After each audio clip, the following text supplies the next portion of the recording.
अस्सलाम वालेकुम फ्रेंड्स, मैं हूँ आसिफ अली और आप देख रहे हैं एप स्मार्ट। दोस्तों, आज एक न्यू वीडियो के साथ हाजिर हूँ। आज की वीडियो में हम ये जानेंगे कि हम अपने मोबाइल का नंबर कैसे मालूम कर सकते हैं।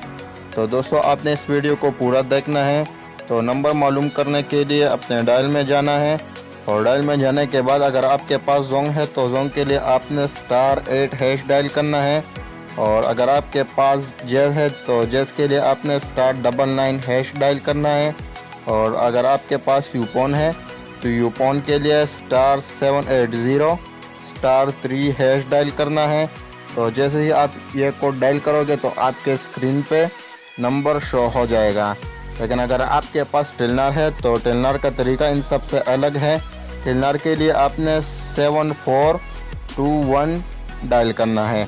तो जैसे ही आप इसे डायल करोगे तो कंप्यूटर वाले को आपने सुनना है और सुनने के बाद आपको SMS के ज़रिए नंबर भेजा जाएगा। ठीक है, तो दोस्तों ये थी आज की वीडियो।